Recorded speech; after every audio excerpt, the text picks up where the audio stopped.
오늘 우리에게 주시는 하나님의 귀한 말씀은 시편 91편입니다. 시편 91편.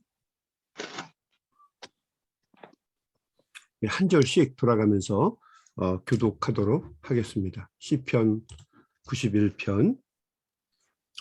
지존자의 은밀한 곳에 거주하며 전능자의 그늘 아래에 사는 자여. 나는 여호와를 향하여 말하기를 그는 나의 피난처시요 나의 나의 요새요 내가 의뢰하는 하나님이라 하나님이라 하리니. 이는 그가 너를 새 사냥꾼의 올무에서와 심한 전염병에서 건지실 것이미로다. 그가 너를 그의 기로 덮으시니 덮으시니 내가 그의 그의 다리 아래에 피하리로다. 그의 진실함은 방패와 큰 방패가 되시나니 너는 밤에 찾아오는 공포와 낮에 날아드는 화살과 어두울 때 퍼지는 전염병과 밝을 때 밝을 때 닥쳐오는 닥쳐오는 재앙을 두려워하지 아니하리로다. 1000명이 내 왼쪽에서 10,000명이 내 오른쪽에서 엎드려 지나 이 재앙이 내게 가까이 오지 못하리로다. 오직 너는 똑똑히 보리니 악인들의 복을 내가 보리라. 내가 말하기를 여호와는 나의 피난처시라 하고 지존자를 너의 거처로 삼았으므로 화가 내게 이르지 못하며 재앙이 내 내 장막에 가까이 오지 못하리니. 그가 너를 위하여 그의 천사들을 명령하사 내 모든 길에서 너를 지키게 하심이라. 그들이 그들의 손으로 너를 손으로 붙들어 다리에 돌에 부딪히지 아니하게 하리로다. 네가 사자와 독사를 밟으며 젊은 사자와 뱀을 발로 누르리로다. 하나님이 이르시되 그가 나를 사랑한즉 내가 그를 건지리라. 그가 내 이름을 안즉 내가 내가 그를 그를 높이리라. 그가 내게 간구하리니 내가 그에게 응답하리라. 그들이 환난 당할 때에 내가 그와 함께하여 그를 건지고 영화롭게 하리라.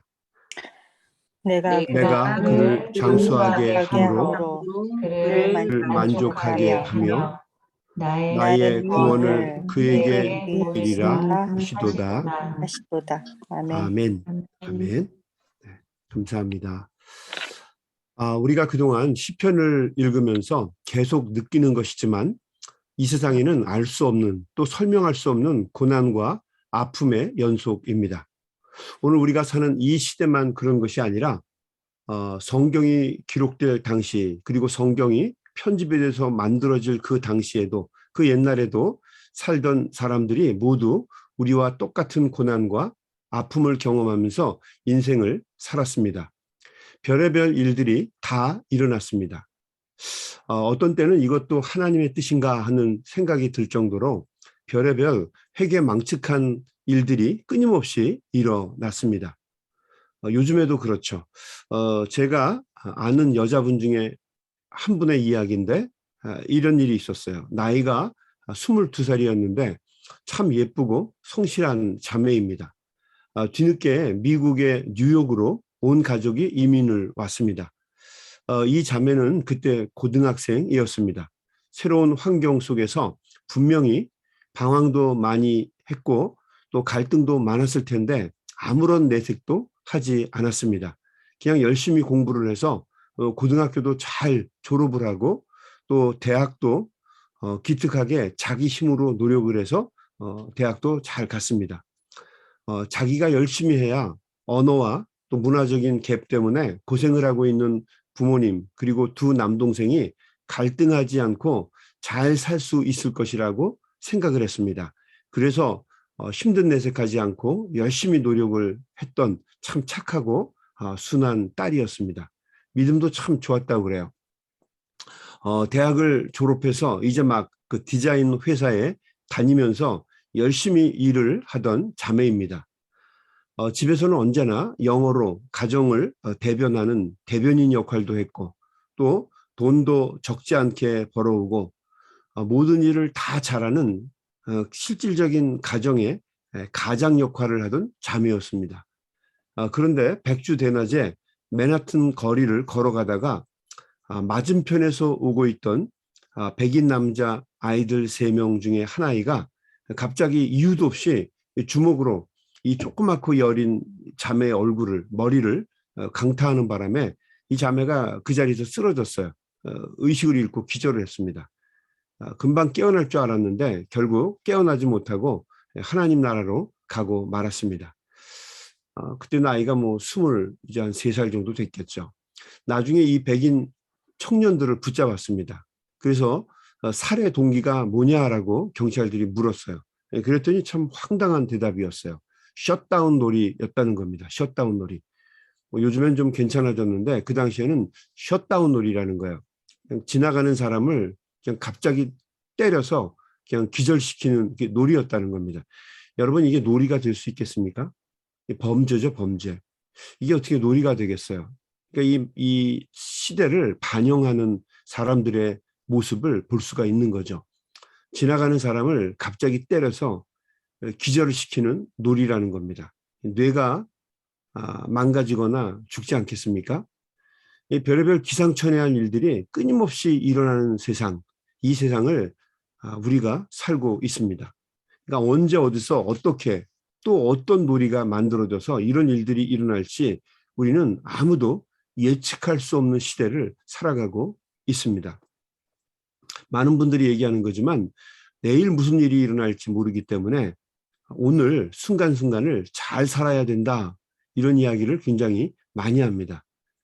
동의합니다. 하루하루 순간순간 살아갈 때 행복하게 감사하면서 하나님께 가져갈 귀한 일들을 항상 머릿속에 염두에 두면서 살아가야 할 것입니다. 후회 없는 삶, 또 사랑으로 가득 찬 삶을 살아내기 위해서 함께 격려하고 노력해야 할 그런 때이고, 또 용기가 필요하고 지혜가 필요한 때라고 생각이 됩니다. 그런데 이런 비극은 오늘날만 있는 것이 아니라 옛날에도 똑같이 있었습니다. 단지 요즘에는 좀 더 사악해지고 잔인해졌을 뿐입니다. 이 시편 91편에서 이 시편의 기자도 이런 세상의 모습을 이야기하고 또 고발하고 있습니다. 3절 말씀에 보면 이 세상을 마치 새 사냥꾼이 올무를 덫을 놓은 것과 같다라고 이야기를 합니다. 3절 볼까요? 이는 그가 너를 새 사냥꾼의 올무에서와 심한 전염병에서 건지실 것임이로다. 이 새 그물, 사냥용 덫이죠. 여러분, 새 그물 보셨나요? 이 새들이 이렇게 날아가는 길이 있는데 새들이요 막 날아다니지 않는답니다.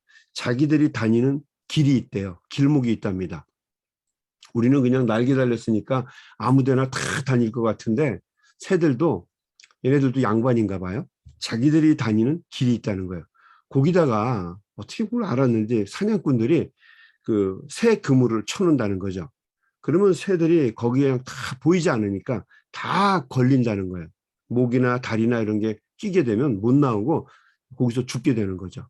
그 조그만 거 잡아다 뭐 이렇게 먹으려고 하는지, 아무튼 그 새 그물 참 무서운 거예요. 새들한텐. 사람을 잡으려고 새 그물 치듯이 곳곳에 그물을 쳐 놓는다는 거죠. 또 전염병, 뭐 지금은 다양해졌을 뿐이고요. 그때도 똑같은 위협이 있었던 거죠. 그 전염병을 다 뿌린다는 거예요. 잡으려고. 5절 말씀해 볼까요? 5절 말씀해 보면 너는 밤에 찾아오는 공포와 낮에 날아드는 화살과, 이렇게 되어 있습니다. 밤에 찾아오는 공포, 낮에 날아오는 화살, 이런 것들이 끊임없이 우리를 시달리게 하고 고통스럽게 만든다는 겁니다. 6절 말씀에도 보면 다시 어두울 때 전염병이 있고 밝을 때 닥쳐오는 재앙이 있다는 거죠. 끊임없이 고난이 온다는 거예요. 낮과 밤으로 찾아온다는 거죠. 허구한 날, 전쟁에 대한 어떤 공포와 두려움, 재앙, 또 질병의 공포가 엄습합니다. 이제 뭐 코로나 바이러스가 끝나면 또 새로운 게 온다고 그러지 않습니까? 뭐 천연두 테러가 뭐 온다는 말도 있고요. 뭐 여러 가지 무슨 예상하지 못했던 병들이 막 줄줄이 앞으로 올 것이다라고 얘기합니다. 그러니까 얼마나 두렵고 얼마나 미래는 살기가 얼마나 힘들까 뭐 이런 생각을 우리가 하게 됩니다. 자, 이런 세상 속에서 정말 안식을 얻을 수 있는 방법이 무엇이겠는가? 이 시편 91편의 기자는 지존자의 은밀한 곳, 전능자의 그늘 아래로 오라고 초대합니다. 오라고 말을 하죠.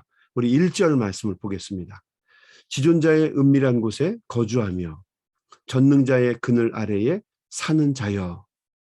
지존자의 은밀한 곳으로 와서 살라는 거죠. 전능자의 그늘 아래에 살라는 말입니다.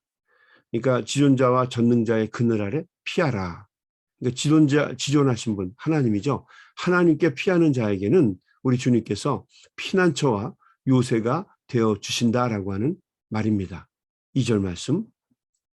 나는 여호와를 향하여 말하기를 그는 나의 피난처요 나의 요새요 내가 의뢰하는 하나님이라 하리라. 그러니까 하나님께서 나의 피난처가 되어 주시고 나의 요새가 되어 주신다는 거죠. 환난 날에 만날 피난처, 또 내가 의지할 만한 의뢰처가 되어 주신다라고 하는 얘기예요. 4절에서 주의 날개로 그리고 주님의 방패와 손방패로 보호하시고 지켜주시겠다라고 이야기도 합니다. 4절, 그가 너를 그의 기초로 덮이시리니 내가 그의 날개 아래에 피하리로다. 그의 진실함은 방패와 손방패가 되신다. 이 방패는 창 같은 거, 날아오는 화살 같은 거, 이걸 막는 거고요. 손방패는 이제 이렇게 육박전을 벌일 때, 싸움을 할 때 칼 같은 것을 막을 수 있는 방패용이 되기도 하죠. 아무튼 방패가 되어 주셔서 고난과 역경에서 하나님이 우리를 막아주시고 지켜주신다라고 하는 뜻입니다. 7절에서 많은 사람들이 넘어질지라도 주님의 그늘로 피하는 자들을 우리 주님께서 지켜주실 것이라고 이야기를 합니다. 7절. 1000명이 내 왼쪽에서 10,000명이 내 오른쪽에서 엎드려지나 이 재앙이 내게 가까이 하지 못하리로다. 하나님께 피하는 자는 주변에 많은 사람들이 넘어지고 쓰러져도 주님께서 그 재앙에서 지켜주시고 보호해 주실 것이다 라는 얘기입니다. 8절. 오직 너는 똑똑히 보리니 악인들의 보응을 내가 보리로다. 지존자의 품에서 악인들이 어떻게 그 대가를 치르는지를 보게 될 것이다 라고 하는 이야기입니다. 어떻게 보면 좀 이렇게 좀 그렇다라는 생각도 들어요. 하나님의 품에서 다른 사람 넘어지는 것, 악한 사람들, 원수들이 넘어지는 것을 보면서 너는 안전하게 있을 것이다 라고 하는 얘기인데, 뭐 윤리적인 해석이 아니라 이것은 하나님을 의지하고 하나님과 함께 동행하는 자에게 하나님께서 피난처가 되어주시고 거처가 되어주시고 요새로 삼아주시며 하나님께서 재앙에서 구원을 얻게 하실 것이다 라고 하는 이야기입니다. 우리 계속해서 9절 말씀도 읽을까요? 내가 말하기를 여호와는 나의 피난처시라 하고 지존자를 너의 거처로 삼았으므로 화가 내게 미치지 못하며 재앙이 내 장막에 가까이 오지 못하리라. 그러니까 하나님을 의지하고 신뢰하면서 사는 사람에게는 하나님께서 붙잡아 주시고 도와주시고 구원이 되어 주신다는 얘기입니다. 우리 11절에 보면 이렇게 기록이 되어 있죠. 천사들을 보내주셔서 지켜주시기도 하신다는 겁니다. 11절. 그가 너를 위하여 그의 천사들을, 주님의 천사들을 명령하사 내 모든 길에서 너를 지키게 하심이라. 돕는 천사가 우리를 지켜준다는 거죠. 12절에 그들이 그들의 손으로 너를 붙들어 발이 돌에 부딪히지 아니하게 하리로다. 내가 사자와 독사를 밟으며 젊은 사자와 뱀을 발로 누르리로다. 지존자, 전능자의 그늘에 피하는 자, 좀 더 정확하게 얘기하면 주님과 동행하는 자, 주님을 의지하고 신뢰하고 또 주님의 합당한 삶을 사는 자들에게는 하나님께서 그런 은혜를 주시겠다라고 하는 약속의 말씀입니다. 14절도 한번 보겠습니다. 하나님이 이르시되 그가 나를 사랑한즉 내가 그를 건지리라. 그가 내 이름을 안즉 그가 내게 간구하리니 내가 그에게 응답하리라. 그들이 환난 당할 때에 내가 그와 함께하여 그를 건지고 영화롭게 하리라. 하나님의 약속입니다. 16절에 내가 그를 장수하게 함으로 그를 만족하게 하며 나의 구원을 그에게 보이리라 하시도다. 하나님과 동행하는 자들에게는 주님이 건지시고 보호하시고 인도하시고 만족한 인생을 살도록 지키시고 함께 하시겠다고 하는 약속입니다. 주님께서 어렵고 힘든 세상 속에서 사는 우리들에게 인생의 보증이 되어 주시겠다라고 하는 약속입니다. 이 말씀을 우리가 읽고 묵상하면 어떠한 고난과 역경 속에서도 우리가 하나님을 붙잡고 든든하게 살아야겠구나라고 하는 새로운 다짐을 하게 됩니다. 시편 91편이 주는 유익의 말씀이죠. 지금은 돌아가신 분인데 섬기던 교회에 아주 유명한 산악인 권사님 한 분이 계셨습니다. 그 산을 그렇게 이분은 그냥 신앙처럼 올라다니셨어요. 이분이 매년 꼭 에베레스트 산을 한 번씩 등정을 하셨습니다. 당시에 나이가 60이 넘었는데도 계속 등산을 하셨습니다. 이 살은 안 찌셨어요. 몸이 참 조그만 분인데 이 팔은 웬만한 사람들 그 허벅지만큼 두꺼운 분이에요. 근육도 잔 근육도 장난이 아닙니다. 나이가 60이 되셨는데도 매년 어김없이 에베레스트 산을 등정을 하셨어요. 별의별 그 사연이 많이 있었죠. 산을 늘 오르시면서 한 번은 산에 올라가셨는데 산에 고립되는 바람에 동상에 걸리셔서 손가락 발가락을 2개씩 자르셨어요. 동상에 걸려서. 그런 부상을 입었는데도 불구하고 굴하지 않고 매번 산에 오르셨습니다. 뭐 이런 일도 있었어요. 며칠 동안 눈보라에 갇혀서 소식이 끊겼습니다. 얼마나 무섭습니까? 그러니까 가족들이 노심초사하고 며칠 동안 잠을 못 자죠. 전 교인이 철야 기도하면서 간구하게 만드시는 분. 대단한 분이죠. 그러니까 목사도 하지 못하는 일을 이 권사님은 하시는 거예요. 부르짖고 기도하게 만드시는 거예요. 본인 때문에. 그런 엄청나게 많은 일을 당하면서도 그냥 매년 때가 되면 꼭 에베레스트 산을 여러 사람과 함께 올라가셨어요. 그런 엄청나게 거대한 산을 오르려고 하면 준비하는 과정이 상당히 오래 걸린다고 그래요. 하루 전에 결정해서 그 다음 날 올라가는 게 아니고 최소한 몇 달 동안 준비를 해야 하고 또 개인적으로도 거의 반년 동안 기초 체력을 길러야만 그 산을 올라갈 수 있다고 합니다. 많은 사람들이 그 권사님에게 왜 그렇게 죽을 고생하면서 산을 오르시는지 질문을 했어요. 권사님이 산을 오르시는 이유가 여러 가지가 있다고 얘기를 하셨는데 정리를 해보면 뭐 이런 것들이었어요. 첫 번째는 조금만 정신줄을 놓아도 수천 길 벼랑 아래로 떨어져서 죽는다는 거예요. 자기만 떨어지는 게 아니라 함께 등정을 하는 동료들도 다 떨어져서 죽기 때문에 정신을 바짝 차려야 한다는 거죠. 그러니까 그 긴장감, 그 스릴 때문에 올라가는 겁니다. 쉽게 얘기하면. 뭐 치매 같은 거 절대로 자기네들은 안 걸린다는 거죠. 바짝 긴장하는데 이 피부에 있는 솜털까지 그냥 말초신경까지 곤두설만큼 그렇게 긴장을 해서 올라가는데 그게 매력이라는 거죠. 별 희한한 매력이 다 있어요. 또 마음에 욕심이나 미움이 생길 때가 참 많은데 또 조절하지 못할 일들이 살다 보면 많이 일어나게 되는데 산에 오르게 되면 저절로 이런 마음들이 다 비워진다는 거예요. 이건 매력적이더라고요. 정상에 오르게 되면 그리고 정상에 오르게 되면 세상의 모든 일들이 다 아래에서 보인다는 거예요. 아래로 보인다는 거예요. 산 꼭대기에서 아래를 내다보는 그 희열은 이루 말할 수가 없다는 거죠. 모든 일들이 다 부질없는 짓이라고 하는 것을 산 꼭대기에 올라가게 되면 알게 된다는 거예요. 그래서 올라가는 게 그렇게 좋다는 거예요. 그리고 마지막으로 무엇보다도 높은 산을 오르다 보면 간절하게 하나님을 찾게 된다는 거예요. 그러면서 이 권사님 하시는 말씀이 자기는 원래 종교적인 사람이 아니라고 얘기를 했어요. 자기는 굉장히 비판적이고 부정적이고 늘 이렇게 다른 사람이 얘기해주면 삐딱선을 탄대요. 그래서 잘 똑바로 들리지 않는데 등산을 하게 되면 등산을 하면서 간절하게 하나님의 도우심을 찾게 된다는 겁니다. 돌멩이를 하나 이렇게 잡으면 다음 돌멩이를 잡아야 하는데 보이질 않는데요. 그러면 뭐 힘을 땡겨서 이걸 끌어올리면서 더 높은 곳을 잡아야 되는데 하나님께 간절하게 기도하면서 잡게 된다는 거예요. 하나님, 저 돌을 잡게 해주십시오. 주님 그러면서 잡게 된다는 거죠. 교회에서 통성 기도할 때 그 주여 주여 주여 삼창하고 하잖아요. 근데 자기는 그런 얘기 들으면 거부감이 그냥 막 생긴다는 거죠. 아, 교회에서 이런 짓 좀 안 했으면 좋겠다.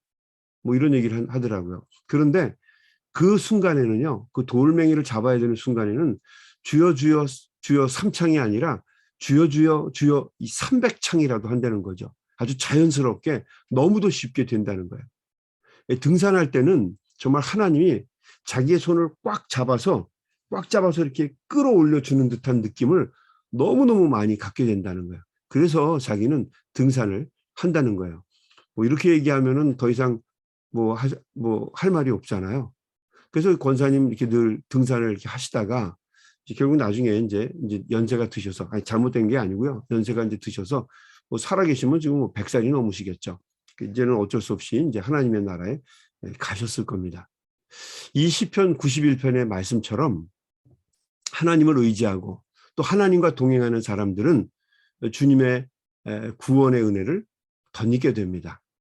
아까 등산하셨던 권사님처럼 내 힘과 내 능력으로는 안 되지만 하나님의 붙잡아 주심, 하나님의 끌어올려 주심, 안전하게 지켜주심의 은혜를 우리가 경험하며 살아갈 수 있다는 거죠. 오늘 우리 필립 지사님 기도해 주신 것처럼 이제 2021년도도 며칠 남지 않았습니다. 하루 정도 남았네요. 한 해 동안 우리가 삶을 뒤돌아보면 뭐 힘들고 어려운 일도 있었겠죠. 뭐 다 잊어버려야 또 사니까 생각을 이렇게 돌이켜 보면은 어렵고 힘든 일들도 분명히 있었지만 많이 있었죠. 그러나 되돌아보면 순간순간마다 붙잡아 주시고 이끌어 주시고 또 함께 해주시는 우리 주님의 은혜가 있었습니다. 주님의 사랑과 은혜가 있었기 때문에 그 에베네셀의 하나님을 바라보면서 여기까지 오게 된 것이죠. 여러분 힘들고 어려웠던 거 다 털어버리시고 우리 주님 붙잡고 이 한 해 잘 마감하시고 유종지미하시고 또 2022년도 이제 좀 있으면 금방 시작이 되는데 여러분 주님과 함께 새롭게 시작하는 우리 모두가 될 수 있게 되기를, 우리 소명 가족들이 될 수 있게 되기를 주님의 이름으로 간절히 축원합니다. 우리 한번 같이 기도하겠습니다. 하나님 감사합니다. 오늘도 시편 91편의 말씀을 통해 다시 한번 큰 깨달음과 은혜를 갖습니다. 세상이 어렵고 힘들지만 그 어렵고 힘든 세상 속에서도 지존자, 전능하신 분, 하나님과 함께 동행하며 하나님을 의지하는 사람들에게는 하나님께서 구원의 반석이 되어주시고 거처가 되어주시고 요새가 되어주시고 우리의 힘과 능력이 되어주심을 다시 한번 시편의 말씀을 통하여 깨닫습니다. 2021년도를 지내면서 우리의 삶 속에 많은 역경과 장애와 고난이 있었지만 그럼에도 불구하고 하나님의 은혜와 사랑이 있었기에 여기까지 우리들이 왔습니다. 아직 산자의 땅에 있고 주님의 영광을 보게 되는 날이 올 줄로 믿습니다. 주님 우리와 동행해 주시고 또 우리 성도님들이 주님과 동행하여서 과거의 것은 과거로 돌리고 또 미래를 향해서 힘있게 다른박질 치게 하시고 특별히 저희들이 소명교회를 시작을 했는데 소명감을 가지고 하나님이 주신 사명을 믿음으로 잘 감당해서 하나님께 영광 돌릴 수 있는 우리 귀한 종들 다 될 수 있도록 도와주시옵소서. 예수님의 이름으로 간절히 기도드리옵나이다. 아멘. 여러분 우리 계속해서 간절한 마음으로 우리 합심해서 기도하면서 세상으로 함께 나아가시겠습니다. 우리 소리내서 기도합니다. 하나님 아버지 감사합니다. 오늘도 우리 사랑하는 귀한 종들이 함께 주님 앞에 모였습니다. 기도하며 간구하며 부르짖는 종들 주님 도와주시옵시고 오늘도 기도할 때에 하나님의 놀라운 은혜와 능력을 덧입게 하여 주옵소서.